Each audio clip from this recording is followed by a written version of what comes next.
사도행전 10장 34절에서 43절까지의 말씀 한 절씩 교독하시고 마지막 절 합독하겠습니다.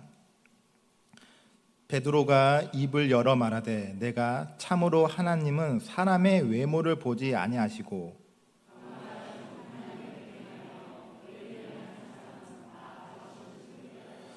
만유의 주 되신 예수 그리스도로 말미암아 화평의 복을 전하사 이스라엘 자손들에게 보내시는 말씀.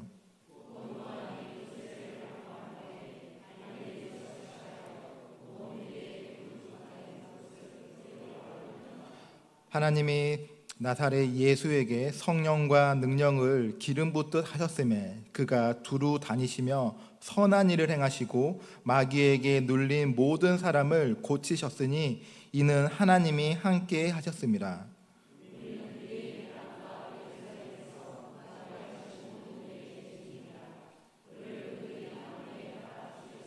하나님이 사흘 만에 다시 살리다 나타내시되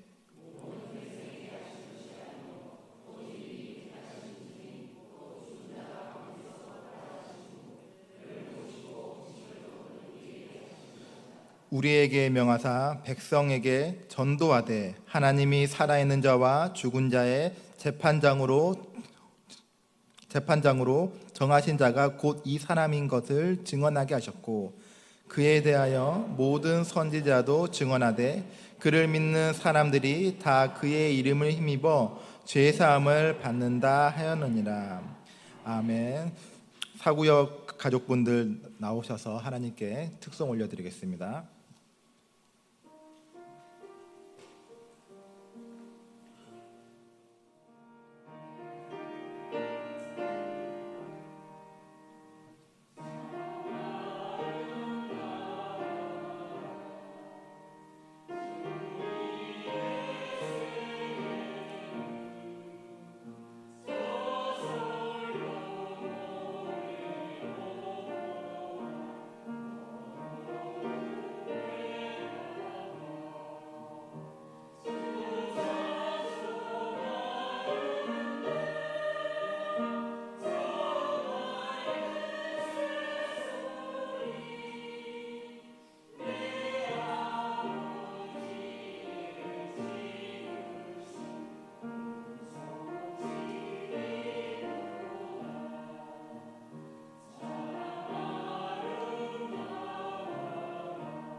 아멘. 하나님의 크신 은혜가 수요일 저녁에 함께 나와 예배드리는 여러분들과 사구역 식구들 위해 함께 하시기를 주님의 이름으로 축원드립니다. 법정에 증인이 들어서게 될 때는 증인이 가장 먼저 하는 일이 있습니다. 바로 법정 앞에 서서 법정 증인 선서라는 거를 하게 되는데요. 그 법정 증인 선서의 그 내용을 보면은 양심에 따라 숨김과 보탬이 없이 사실 그대로 말하고 만일 거짓말이 있으면 위증의 벌을 받기로 맹세합니다라고 이렇게 법정 증인 선서를 이제 시작하고 나서 증인으로서 역할을 하는데요. 증인은 이런 것처럼 어떠한 사실을 증명하는 사람이고 또 그에 해당하는 진술을 그에 대한 해당하는 것들을 보증하는 사람이라고 할 수 있습니다. 그렇기 때문에 증인의 말 한마디에 따라서 그 상대방의 운명을 결정지을 수 있는 중요한 요소가 되기 때문에 증인은 역할은 막중하고 그에 따른 책임도 매우 막중하다고 볼 수가 있습니다. 하나님께서 세상을 너무나 사랑하셔서 사랑하는 세상을 구원하기 위해 그리스도를 보내주셨고 또 그리스도께서 십자가에서 죽으시고 부활하게 하셨는데요. 그리고 그리스도를 통한 하나님의 그 일은 이렇게 그리스도께서 오셔서 죽으심과 부활하심과로 끝나는 것이 아니라 그 다음으로 마지막으로 해야 되는 과업이 남아 있었는데 그 마지막으로 하실 하나님의 그 일이 바로 증인을 세우는 일이었습니다. 그리스도의 그 죽음과 부활이 단순한 이벤트로 한 번 있고 끝나는 것이 아니라 그때 당시에 현장에 남아 있었던 많은 유대인들한테만 한정되는 것도 아니고 그 하나님의 세상을 향한 그 놀라운 은혜가 유대인들을 넘어서 이방인들에게까지 그리고 그 다음 세대에 이어지는 후대까지 이어지게 하도록 하나님께서는 증인을 세우는 일을 계획하고 있었는데요. 인류 구원이라는 대업을 이루기 위해서 그 전능하신 하나님께서 계획하고 이루셨지만 그 다음에 발생한 일들에 대해서 증인을 세우는 일에 있어서는 이 땅에 남아있는 사람들을 통하여서 또 그 예수님과 함께 그 같은 시대를 살아오면서 예수님을 만났거나 예수님을 보았거나 예수님에 대해서 들었던 사람들에 의해서 이들과 함께 협력과 동역에 의해서 증인을 세울 수 있도록 하나님은 그렇게 마지막 남은 과업을 시작을 했습니다.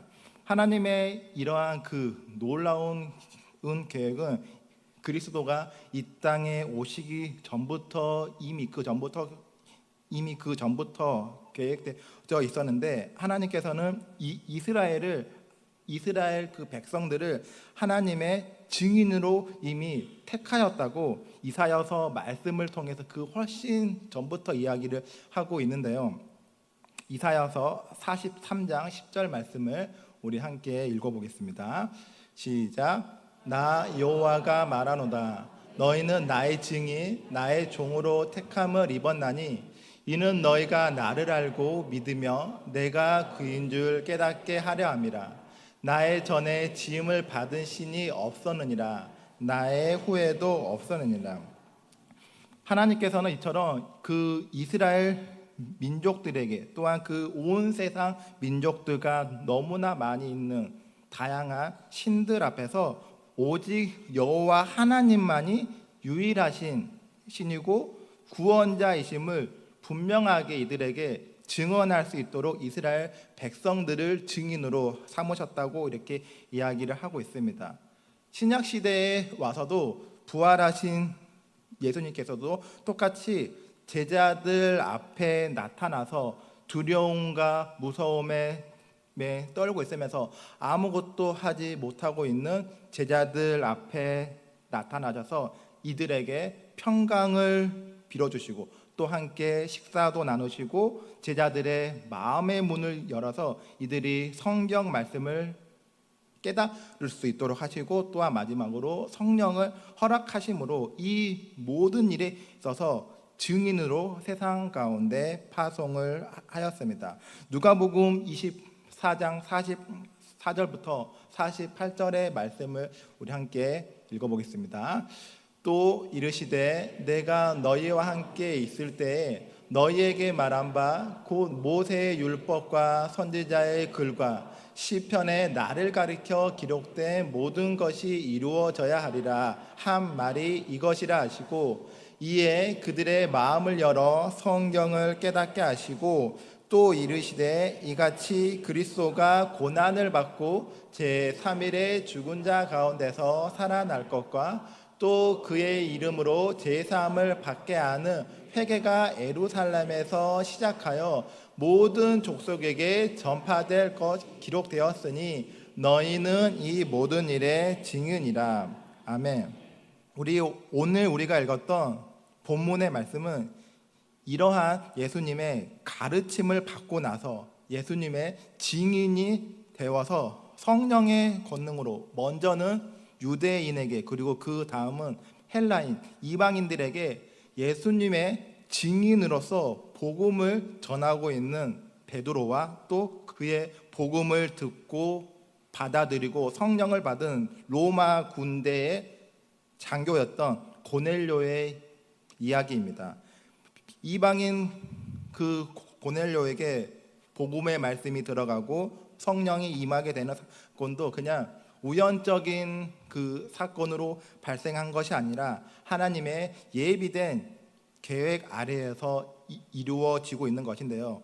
고넬료는 이방 사람이었지만 성경 말씀을 보면은 경건한 사람으로 온 가족과 더불어서 하나님을 두려워하고 유대인들에게 선을 베푸는, 하나님께 기도하는 사람이라고 그렇게 기록되어져 있습니다. 이러한 고넬료가 꿈속에서 환상을 보았고, 베드로도 역시 비슷한 시간에 기도하고 있던 도중에 환상을 보게 되어서 베드로를 찾으라는 그 하나님의 말씀에 의해서 베드로가 고넬료의 집에 방문하게 되었고, 그 고넬료 집에 방문을 한 베드로는 예수님의 성육신 사건과 십자가 사건과 부활의 생생한 증인의 역할을 하는데요. 이러한 그 베드로의 증언으로 인하여서 고넬료를 비롯해서 고넬료와 함께 있었던 모든 사람들까지 복음을 받아들이게 되고 성령을 받게 되는 그 놀라운 사건이 되어져 있습니다. 이처럼 하나님의 구원의 역사는 하나님 혼자서 하는 것이 아니라 이 땅에 남아있는 증언자들, 증인들을 앞세워서 펼쳐나가시는 모습을 우리가 볼 수가 있는데, 이러한 과정 속에서도 하나님께서 증인을 세우실 때 우리가 나타나는 몇 가지 특징들이 나타나고 있습니다. 먼저는 증인으로서 부름받은 이러한 모든 사람들이 능력이 뛰어나거나 탁월한 존재의 사람들이 아니라 우리처럼 지극히 평범하고 허물 많은 보통 사람들이었다는 것입니다. 또한 이들은 영적으로도 충만했던 이러한 사람들이 증인으로 세움받았던 것이 아니라 영적으로도 불완전하고 믿음이 좋았던 것도 아니라 오히려 의심했던 제자들도 있었던 것처럼 이러한 불완전한 사람들을 불러서 하나님의 증인으로 이렇게 세워주셨는데, 그럼에도 불구하고 하나님께서는 이러한 사람들을 그리스도의 증인으로 만들어서 쓰임받게 하신다는 사실입니다. 우리가 아까 읽었던 그 이사야서 말씀 역시도 구약 시대에서는 하나님께서 택하신 그 백성들은, 증인들은 이스라엘 백성들이었습니다. 오랜 세월 동안 이스라엘 백성들과 함께하면서 이스라엘 백성들은 하나님의 임재하신 가운데 출애굽을 하게 되었고, 또 하나님께서 민족과 땅을 허락하심으로써 나라가 세워지게 되었고, 또 백성들의 요청으로 인하여서 왕을 세우고 국가적으로 이렇게 만들 수 있도록 하였지만, 그럼에도 불구하고 이스라엘 백성들은 그 자기들의 상황과 환경이 여치 않으면은 매사에 영적으로 미숙하여서 하나님의 그 뜻을 제대로 분별하지 못하였고 세상적인 사고와 판단에만 의존하면서 결국은 하나님으로부터 심판을 받게 되고 또 나라를 빼앗겨 버리는 안타까운 상황에 놓여 있지만, 그럼에도 하나님께서는 그 이스라엘 백성들을 하나님의 증인으로 세우셨다는 것입니다. 신약 시대에 넘어와서도 복음서에 나타나는 제자들의 그 모습을 살펴보면은 구약 시대의 이스라엘 백성들과 별반 다른 모습들은 없다는 것입니다. 예수님께서 제자들을 부르실 때도 마찬가지였죠. 제자들이 이 특별하고 탁월한 능력이 있어서 부르신 것이 아니라 그냥 그 말씀에 순종하는 사람들을 불렀던 것인데, 제자들은 예수님께서 그 부활하신 그 이후에도, 부활하신 그 날임에도 불구하고 여전히 이들은 예수님의 부활을 온전히 믿지 못했기 때문에 한 곳에 모여 있으면서 불안함과 두려움 속에서 떨면서 이제 우리 앞으로 어떻게 해야 하나, 이러한 걱정과 고민들을 하고 있었던 그러한 사람들이라는 것이죠. 즉 예수님의 그 부활에 대한 믿음이 현저히 부족했던 사람들이라는 것입니다. 또 아까 말씀드린 것처럼 도마 같은 경우에는 보고 만져서 확인하기 전까지는 내가 절대 믿을 수 없겠다, 이렇게 이야기를 하면서 부활에 대한 강한 부정을 하거나 강한 의혹을 제기했던 사람이 예수님의 제자 중에 한 사람이었다는 것입니다. 이렇게 그냥 이러한 모습들을 우리가 인간적인 시선으로 예수님과 제자들의 그 관계를 살펴보면은 너무나도 실망스러운 모습이고 서로에 대한 믿음과 신뢰가 전혀 없는 사이라고도 볼 수가 있는 것이죠. 하지만 예수님도 또한 구약 시대의 이스라엘 백성들도 하나님께서 증인으로 세웠던 것처럼 이러한 제자들을 중심으로 세상 가운데 파송을 했는데요. 오늘 그 본문 말씀에 등장하는 베드로와 고넬료는 어떻게 보면은 당시 상황적으로 보면은 절대 두 사람이 만날 수 없는 그런 사이, 혹은 그런 만날 수 없는 위치에 있는 사람들입니다. 하지만 성령께서는 이들이 절대 만날 수 없는 사이임에도 불구하고 유대인의 사도로 있는 베드로와 또 이방인의 그 로마 군대 장교로 있는 그 고넬료를 서로 만나게 한다는 것이죠. 우리가 성경을 읽다 보면은 물과 기름이 서로 함께할 수 없는 것처럼, 도저히 서로 섞여질 수 없는 것처럼 서로 만날 수 없는 사람들이 있지만, 하지만 서로 만날 수 없지만 성령의 인도하심 속에서 이들이 만나는 장면들이 여러 등장하는데요.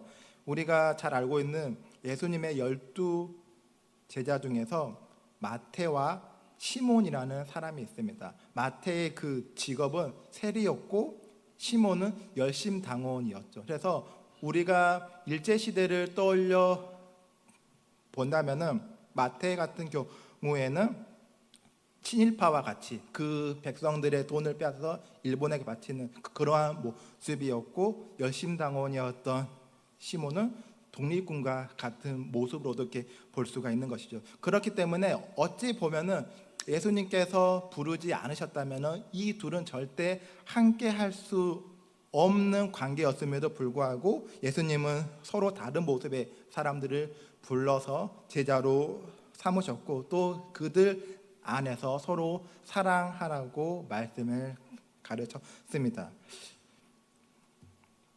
또 다른 모습은 우리가 안디옥 교회를 볼 수가 있습니다. 안디옥 교회가 어떻게 세워지기 시작했죠? 안디옥 교회는 그 사도행전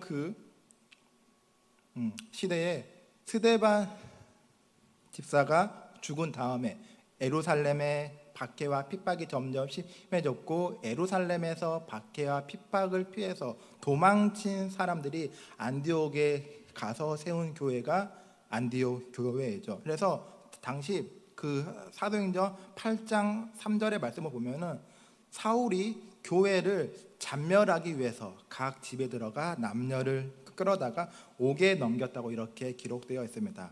교회를 잔멸한다는 것은 완전히 그냥 씨를 말려버리겠다는 그런 의미죠. 그 정도로 압박과 그 핍박이 있었기 때문에 이러한 것들을 피해서 안디옥에 가서 교회를 세웠는데, 결국은 그 안디옥 교회의 수장이 누가 되죠? 바울이 되죠. 그래서 어떻게 보면은 내 부모 형제를 잡아다가 감옥에다 이렇게 넣었던 그러한 사람을 그 안디옥 교회 수장으로 만들었어. 담임 목사로 세우셔서 선교사로 파송하고 그랬던 교회가 안디옥 교회인데, 이것도 역시 어떻게 보면은 절대 두 사람, 안디옥 교회가 바울이 만날 수 없는 그런 관계임에도 불구하고 성령께서 함께 하심으로 이들이 만날 수 있게 하였고, 결국은 이러한 안디옥 교회에서 최초로 그리스도인이라는 칭호를 낳게 되었다고 기록되어 있습니다. 이런 것처럼 성령의 인도하심이 아니었다면 절대 이들은 서로 만날 수가 없는 관계였지만, 물과 기름이 서로 섞일 수 없는 것처럼 그런 관계였지만, 증인을 세우기 위해서, 그리스도의 증인을 세우기 위해서는 만날 수 없는 사람도 우리에게 만나게 하시고, 섞일 수 없는 사람도 그러한 것들을 뛰어넘어서 일하시게 하신다는 것입니다. 유대인의 사도였던 베드로와 이방인의 로마 장교도, 그 둘 사이도 마찬가지로 서로 만날 수 없는 관계임에도 성령께서 환상 가운데 만날 수 있도록 그 길을 인도하신 것이죠. 베드로는 유대인의 사도였기 때문에 철저한 유대 그 중심주의 틀에서 벗어나지 못하는 상황이었기 때문에, 이러한 오늘 말씀처럼 고넬료를 만나기 전까지는 성령의 역사와 구원의 역사는 오직 유대인에게 한정된 것으로만 이렇게 바라보았을 거고, 고넬료 역시도 베드로를 만나기 전까지는 물론 그 전에 하나님에 대해서 알고 있었고 하나님께 기도하는 사람이었지만, 예수님의 복음과 부활 소식 그리고 성령에 대해서 고넬료는 전혀 들어본 적이 없는, 알지 못하는 그런 상황이었던 것입니다. 하지만 하나님께서는 그 각자의 영역이 다른 두 사람을 만나게 함으로써 이방인에게도 그 말씀이 전해지게 하시고, 또 그 말씀으로 인하여서 복음이 들어가게 하시고 성령이 임하게 해서 그들도 똑같이 그리스도인이 될 수 있다는 그 사실을 증명을 하였습니다. 우리가 화요일마다 불특정 다수에게 전도를 하는 이유는, 우리가 그 전도를 하고자 그 한 사람에 대한, 우리는 알지 못하지만 하나님께서는 우리가 전단지를 이렇게 전도지를 돌리고 할 때 그 전도지를 받아가는 그 사람에 대해서는 하나님께서는 너무나 잘 알고 있기 때문에 우리는 그저 우리에게 맡겨진 일을 할 뿐이고, 베드로가 전혀 예상하지 못한 이방인 고넬료에게 그 복음을 전했을 때 베드로도 아마 상상하지 못했겠죠. 그런 것처럼 우리가 그 사람에게 복음을 전달했을 때 우리는 알 수 없지만 그 사람에 대한 하나님의 놀라운 계획은 이미 다 그 전부터, 창세 전부터 계획되어져 있다는 것입니다. 그렇기 때문에 그 다음의 일은 성령이 하시는 일이기 때문에 그 다음 일까지 우리가 걱정할 필요는 없다는 것이죠. 그렇다면 하나님께서는 이토록 문제가 많고 나약하기 짝이 없는 사람들을 증인으로 세우시는 이유가 있겠죠. 훌륭하고 영적으로도 충만하고 능력 많은 사람들을 증인으로도 세울 수 있는데, 그렇지 아니하고 연약하고 믿음적으로도 영적으로도 불완전한 사람들을 증인으로 세우시는 그 이유는, 첫 번째는 무엇보다도 부족한 그들을, 부족한 저와 여러분을 하나님께서 사랑하셨기 때문입니다. 저와 여러분 역시 그리스도의 증인으로서 택함 받은 것도 하나님께서 저와 여러분을 사랑하시기 때문에 우리가 택함 받은 것이고, 또 우리가 그리스도의 증인으로서 일하게 되면은 그때부터 우리의 능력으로 일하게 하는 것이 아니라 그때부터는 성령의 개입과 도우심을 받으면서 우리 또한 새로운 경험을 하게 된다는 것입니다. 부활하신 예수님께서 제자들을 찾아오신 다음에 그들에게 평화의 인사를 하고 제자들을 파송하신다고 그렇게 선언을 하신 다음에 마지막으로 하신 행위가 있습니다. 요한복음 20장 21절 22절 우리 함께 읽어보겠습니다. 시작.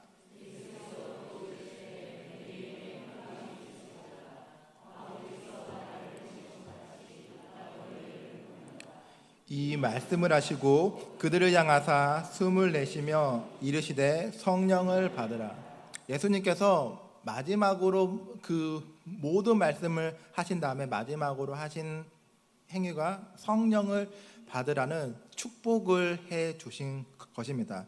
우리가 그리스도의 증인으로서 우리의 각자에게 맡겨진 사역들을 감당할 때 우리에게는 필수 기본 조건으로 성령과 함께하는 것이라는 것을 말씀하고 있는 것입니다. 예수님도 마찬가지로 3년 동안 공생애 활동을 하실 때 성령과 함께 하시고 성령의 도움이 없이는 아무런 생명력도 구원의 능력도 나타나지 않았다는 것이죠. 이렇게 성령이 역사하는, 성령이 우리에게 임하고 성령이 함께 임하실 때 놀라운 결과가 나타나는데, 닫혀있던 눈이 뜨이기 시작하고 귀가 열리고 입이 열리게 되면서 이방인이었던 고넬료에게 복음이 들어가게 되었고, 안디옥 교회에서는 그 자기 자신 부모 형제들을 핍박했던 바울을 선교사로 파송하고, 그리고 저와 여러분이 교회와 세상을 향해서 복음을 외치고 있는 그러한 놀라운 새로운 그러한 일들을 지금 하고 있다는 것입니다. 또한 우리가 증인이 되었을 때는 단순히 복음을 우리가 전하는 것만으로 끝나는 것이 아니라 우리도 역시 그 복음을 전하기 위해서 우리 또한 그냥 우리가 전도지를 나눠줄 때 아무 생각 없이 나눠주지는 않잖아요. 그런 것처럼 우리 또한 한 번 더 생각하게 되고 한 번 더 깨우치면서 우리 또한 복음을 전하면서 배우고 말씀을 가르치면서 또 우리 또한 이렇게 배울 수 있는 그러한 놀라운 경험을 하게 된다는 것이고, 함께 성숙해지고 함께 성장해 갈 수 있다는 것입니다. 성령이 함께하는 가운데 베드로와 고넬료가 처음 만났을 때 모습을 살펴보면은, 고넬료는 당시 로마 군대의 장교였기 때문에 사회적 지위가 높은 사람이었겠지요. 그래서 사회적 지위가 높은 사람이었고 자기가 가지고 있는 그러한 사회적 모든 그런 것들을 지위들을 내려놓고 본인의 집에 방문한 베드로를 겸손한 자세로 받아들이는 모습을 볼 수가 있고, 베드로도 역시 유대인의 사도였기 때문에 그렇게 자기 자신을 이렇게 겸손히 섬기는 고넬료의 모습을 보고 그렇게 감동을 받고 자기 자신이 가지고 있던 이방인에 대한 선입견을 모두 다 내려놓으면서 이렇게 말씀을 합니다. 사도행전 10장 34, 35절 함께 읽어보겠습니다. 베드로가 입을 열어 말하되 내가 참으로 하나님은 사람의 외모를 보지 아니하시고 각 나라 중 하나님을 경외하며 의를 행하는 사람은 다 받으시는 줄을 깨달았더라. 이들의 만남은 각자가 서로가 가지고 있던 유대적인 사고와 헬라적인 그 사고가 무너지는 순간이고, 그리스도의 복음이 서로를 하나가 되게 하는 평화의 복음이라는 그러한 사실을 깨닫게 하는 만남이었다는 것이었습니다. 두 번째로, 문제가 많고 나약하기 짝이 없는 우리들을 증인으로 세우시는 그 두 번째 이유는 지상에 교회를 세우고 또 그 세워지는 교회를 통하여서 그리스도인들이 증인의 사명을 감당할 때 교회를 통하여서 하나님께서 영광 받기 위해서입니다. 예수님께서는 마태복음 그 16장 16절에 보면은 베드로의 고백을 통해서 베드로에게 반석 위에 내 교회를 세우겠다고 이렇게 말씀을 하셨는데요. 그리스도가 주인이 되시는 교회를 세우셔서 교회를 통한 증인의 사명을 그들이 앞장서서 감당할 수 있도록 제자들과 복음을 받아들이는 모든 사람들에게 하신 말씀이신데, 교회는 성령과 진리로 예배하는 사람들이 모여서 함께 예배하는 것이고, 또 그들에게 매여져 있는 메고 푸는 권세를 행할 수 있는 영적 권위가 있는 것이 바로 교회입니다. 이렇게 교회는 이러한 메고 푸는 권세를 통하여서 음부의 권세를 이길 수 있게 하시고, 천국에 우리가 갈 수 있도록 하시고, 또 우리가 기도하고 회개할 때 능력이 나타나게 함으로써 예수님은 우리의 부족함을 보기보다는 앞으로에 있을 가능성에 더 관심을 두고 있었기 때문에 베드로에게 그런 말씀을 하셨던 것입니다. 만약에 예수님께서 이 땅 가운데 지상의 교회를 허락하지 아니했다면, 증인을 세우지 않고 그냥 예수님 혼자서 부활하고 하늘로 올라가지 않고 예수님 혼자서 모든 것을 다 감당하려고 했다면, 이 땅에 남아있는 우리들은 더 이상 할 일이 없을 뿐더러 충성과 헌신도 우리에게는 나타나지 않을 것이고, 안일함과 위기 속에서 결국 우리들은 몰락할 수밖에 없는 그런 상황이 될 수밖에 없다는 것입니다. 그렇기 때문에 주님은 그리스도의 증인들이 함께 모여있는 교회를 통하여서 영광받기를 원하시고, 우리들을 증인으로 세우시면서 양이 양을 낳고 사람이 사람을 낳는 것처럼 인간 구원의 방법도 구원받은 우리들을 통하여서 행하는 것이 우리들의 각 사람에게 전해지는 수준에도 맞고 타당성을 가졌다고도 볼 수가 있는 것입니다. 말씀을 정리하겠습니다. 저와 여러분 모두는 부활하신 예수님의 증인이라고 볼 수가 있죠. 우리가 누군가의 증인이 된다는 것은 어쩌면은 부담스러운 일일 수도 있고, 또 힘들고 신경 써야 될 그러한 고난의 일들도 분명히 우리에게는 많이 있습니다. 하지만 우리가 증인이 되어야만, 또 그렇게 해야지만 우리가 살 수 있는 것이고, 우리가 전하고자 하는 복음의 메시지를 듣고 영생이 허락되어지지 않는 그러한 사람들에게도 우리를 통하여서 또 다른 생명을 낳는 것처럼 우리를 통하여서 그들에게도 생명이 허락되어진다는 것입니다. 그렇기 때문에 우리가 성령을 받아서 올바른 예수님의 증인이 되지 못한다면 결국 우리 주변에는 또 다른 이상한 사람들이 나타나서 잘못된 교리를 알려주고 하고 가르치려고 할 것입니다. 그렇기 때문에 우리가 스스로가 부족하다는 것을 각자가 염려하기보다는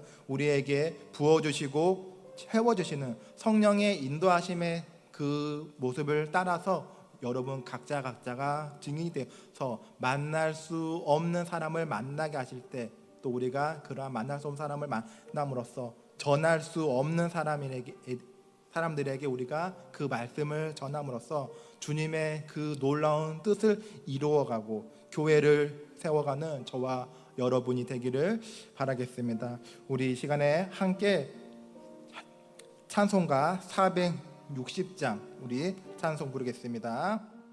지금은 우리 구주 예수 그리스도의 은혜와 하나님 아버지의 그 크신 사랑과 성령님의 우리가 증인될 수 있도록 그 삶을 살아갈 수 있도록 능력을 주시는 성령의 함께하심이 오늘 말씀을 듣고 제자들이 성령을 받기 전에는 연약함과 두려움과 자아 중심적인 삶을 살았지만 성령을 받은 뒤로 그들이 증인된 삶을 목숨을 버리면서까지 살아갔던 것처럼 우리 모두가 성령 충만함을 갈망하며 나의 삶 가운데에서 증인된 예수 그리스도를 전하기로 결단하는 사랑하는 교우들 머리 위에, 이들의 삶의 터전 위에 지금부터 영원토록 함께하옵시기를 간절히 죽어나옵나이다. 아멘.